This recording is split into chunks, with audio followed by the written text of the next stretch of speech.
Hey friends, Malika here from Malika Semper Astrology, and we have one of our big players in the heavens moving into a new sign. So Saturn is switching signs, which is a big deal because Saturn is an outer planet, and when an outer planet moves into a new archetype, a new sign, this is a very collective sort of lesson. And Saturn stays in a sign for 2.5 years. So it's a big deal. We can really feel this energy shift. So Saturn moving into Pisces, which is an interesting combination because we have this planet of form and structure and everything concrete moving into this sign of dreams and the formless and the shapeshifter. So this is happening March 7th, will be Saturn's first dip into Pisces, and it's a 2-year transit, so it'll stay in Pisces until May 2025. So what to expect? First of all, wherever Saturn shows up in the heavens, in the sign, it is looking to ground into that sign, and it's making sure that you take that sign seriously. So Pisces is the world of dreams and imagination and spirituality or spiritual practices, everything which we cannot see. The universe, the realms of, gods and the angels. And when Saturn shows up here, he wants to see how we are showing up for this work.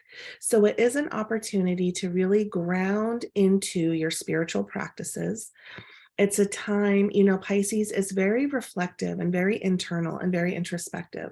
So it's also a beautiful time to do a lot of inner work, a lot of inner grounding. Pisces can dream the dream. Pisces can create the fantasy and be really into the details of the dream. Along comes Saturn, and he helps Pisces make that dream become a reality. Because with Pisces, the dream could just stay in dreamland, right? We have all these creative imaginations, these fantasies we want to bring to fruition, things we want to do with our lives. And if it's just left alone to Pisces without that early Saturn coming along, then those dreams can just get lost in the ethers or in the universe. And along comes Saturn, and he says, okay, but what are we going to do? What goals are we going to create or write down or follow to bring all these dreams and all this creative energy into fruition?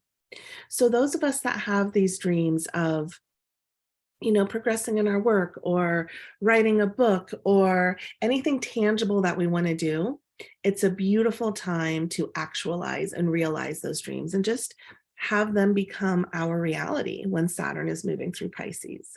Okay. So the other thing I want to bring in too is that it's a great time to do emotional work.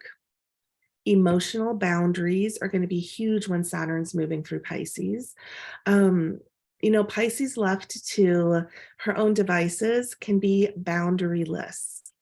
Along comes Saturn and says, let's look at where you are giving too much of yourself.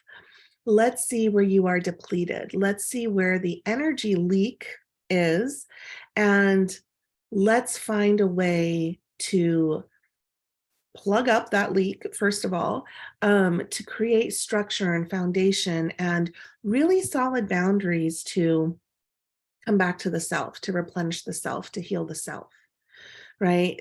The idea of saying no, then in turn, it says yes to the self. Saturn is the planet of no a lot of time. And Pisces is very giving and very people pleasing.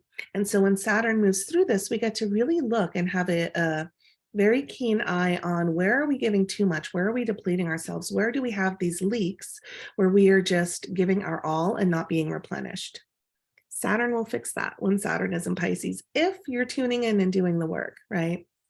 The other piece I want to bring in is that those of you guys that have Saturn in Pisces that were born with this natal placement, Saturn in Pisces, you guys are coming up on your Saturn return sometime within that 2-year window.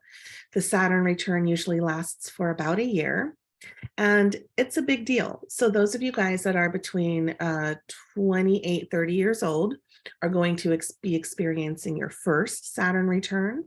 And those of you with Saturn and Pisces that are between 58 and 60 years old are going to be experiencing your second Saturn return. So it's like we're taking this group, the younger ones, 28 to 30-year-olds, and it's this time of growing up, of maturity, of really paying close attention to the lessons coming in during your year of your Saturn return and seeing how you can learn from them, grow from them. Big things happen during Saturn returns. And those of you guys with Saturn and Pisces, it could be meeting the love of your life. It could be ending a relationship that's no good for you. It could be marriage. It could be divorce. It could be the birth of a child. It could be a huge move across the world. It could be a job change. Big happenings come in during a Saturn return to grow you and to mature you. Okay. So pay attention. Those of you guys with Saturn and Pisces, what's presenting itself for you guys during your Saturn return this year or next year? Okay. All right. So that's Saturn and Pisces. It's a big deal that it's shifting into a sign because we just did 2 years of Saturn in Aquarius. We learned all those Aquarian lessons as a collective. What structures aren't working? Where can we change things? What old methods, Aquarius doesn't do old methods, what old methods are outdated and what can we shift and renew in a really eccentric way, in ways that we hadn't thought of before, you know? So now we're turning back inward with Saturn and Pisces, and it's all about the inner work, the spiritual work, boundaries, the emotional body, creating manifestation to your dreams as well. Okay, you guys, thanks for watching, and I will be back soon.